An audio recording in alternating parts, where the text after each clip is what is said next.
Bonjour Pierre-Yves Dugas. Bonjour Vincent. Vous êtes l'un des correspondants du Figaro à Washington, aux États-Unis, et vous suivez l'audition de Mark Zuckerberg devant le Congrès, audition fleuve. Est-ce que d'ailleurs vous pouvez nous décrire comment ça se passe, qui l'auditionne et pourquoi exactement? Le match, si j'ose dire, se déroule en deux temps.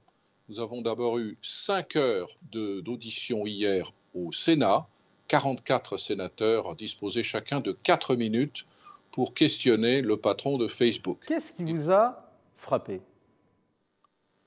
Je dirais qu'on s'attendait à quelque chose d'extrêmement dramatique parce que Facebook est une société avec laquelle tous les Américains ont une forme d'interaction maintenant. Plus de 2 milliards de terriens utilisent Facebook régulièrement. 1,4 milliard l'utilisent même tous les jours.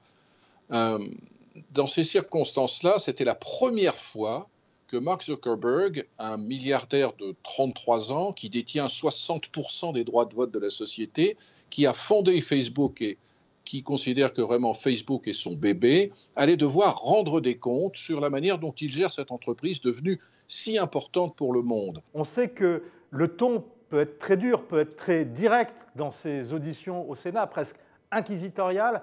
Est-ce que ça a été le cas? Non, ça n'a pas été le cas au Sénat hier. On verra comment les choses se déroulent tout à l'heure à la Chambre des représentants. Ça n'a pas été le cas au moins pour deux raisons. D'abord parce que, comme je l'ai dit, il n'avait que 4 minutes chacun pour questionner Mark Zuckerberg. Deuxièmement, c'est un sujet très compliqué. Troisièmement, Mark Zuckerberg était très bien préparé. On s'attendait à quelque chose de très dramatique parce que c'est une personnalité qui suscite beaucoup d'interrogations. Mark Zuckerberg était très tendu. Ça n'est pas un bon orateur. Il avait l'air préoccupé. C'est un personnage plutôt froid. Mais il a donné l'impression d'être sincère et très constructif. Et puis n'oublions pas le principal, 3 jours avant le début de ces auditions publiques, il s'était répandu dans la presse et avait personnellement d'ailleurs rendu visite à plusieurs élus américains pour s'excuser personnellement, pour assumer personnellement la responsabilité des erreurs qui ont été commises par Facebook. Donc déjà, il avait, je dirais, dédramatisé un petit peu le débat d'entrée. Est-ce que ça suffit? Est-ce que ces excuses, est-ce que cette posture suffit à rassurer les médias et l'opinion américaine? Et est-ce que les garanties qu'il donne suffisent à rassurer? Un sondage avait été fait il y a quelques mois demandant aux Américains s'ils étaient prêts à donner leur numéro de sécurité sociale, c'est-à-dire leur numéro d'assurance maladie, qui est le plus important numéro pour ouvrir un compte bancaire ou pour commencer une relation bancaire ou financière aux États-Unis. C'est un numéro confidentiel qu'il ne faut surtout pas donner à n'importe qui. Êtes-vous prêt à le donner en échange d'un hamburger gratuit? Oui, 70%. Les Américains ont pris l'habitude, à tort ou à raison, de faire fi des contraintes de protection de leur vie privée parce qu'ils sont absolument accros des réseaux sociaux. Soit parce que ça ne les intéresse pas, parce qu'ils sont insouciants, soit parce qu'ils ont délibérément choisi de peu s'inquiéter de ce que l'on peut faire des informations relatives à leur vie privée. Ils préfèrent rester sur Facebook et sur les autres réseaux, quitte à prendre le risque d'avoir certaines informations personnelles relatives à leur vie privée utilisées par des publicitaires pour leur vendre des choses. Je crois qu'il y a un autre point important dans cette affaire quand même. Là, il y a préjudice.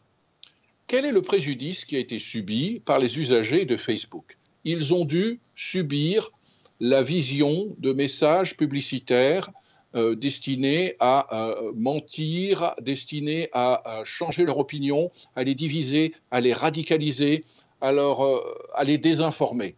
C'est un préjudice qui est réel, qui peut avoir une influence sur une élection, mais il n'est pas du tout de la même nature que celui que vous subissez quand on vole votre identité avec votre carte de crédit. Et replacé dans ce contexte-là, beaucoup d'Américains n'ont pas peur d'être sur Facebook parce qu'ils ont l'impression que finalement, qu'est-ce qui peut leur arriver? L'audition à la Chambre des représentants, comment elle se présente? Est-ce que Mark Zuckerberg risque d'être un petit peu plus sur le grill? Probablement parce que les représentants vont avoir tiré les leçons de la première manche qui s'est déroulée au Sénat, et aussi parce qu'à la Chambre des représentants, les députés sont plus radicaux dans leurs opinions. Il y a un aspect dont on a peu parlé jusqu'à présent, c'est l'aspect de la politisation des filtres imposés par Facebook sur les contenus qui transitent sur ces plateformes. La droite américaine, qui domine à la Chambre des représentants, considère que Facebook est une société dominée par des gens de gauche qui financent largement le Parti démocrate et qui sont des adversaires politiques de la droite américaine.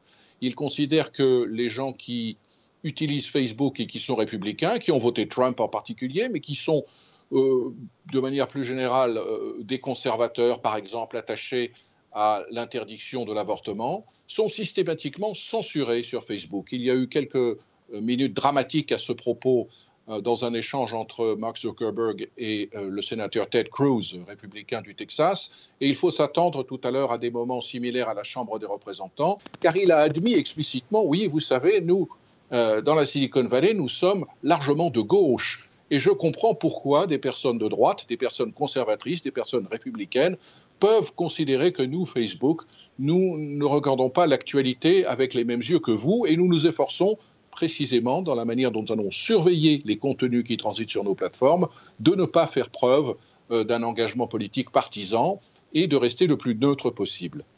Une dernière question, Pierre-Yves. On a vu tout au long de cet échange Mark Zuckerberg en costume, en cravate. C'est une première.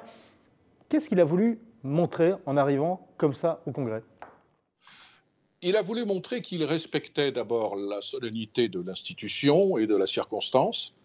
Tout le monde est en cravate dans des circonstances pareilles lorsque l'on s'adresse à des sénateurs et à des députés et que l'on prête serment.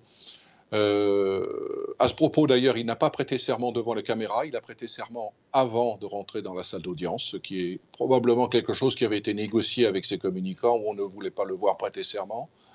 Il a voulu montrer qu'il était le patron d'une des plus importantes sociétés du monde et qu'il agissait de manière responsable et qu'il n'était plus un jeune développeur plein d'entrain, prêt à imaginer toutes sortes de nouveaux produits sans trop se préoccuper de ce qui pourrait se passer si jamais il y avait de la casse par ailleurs.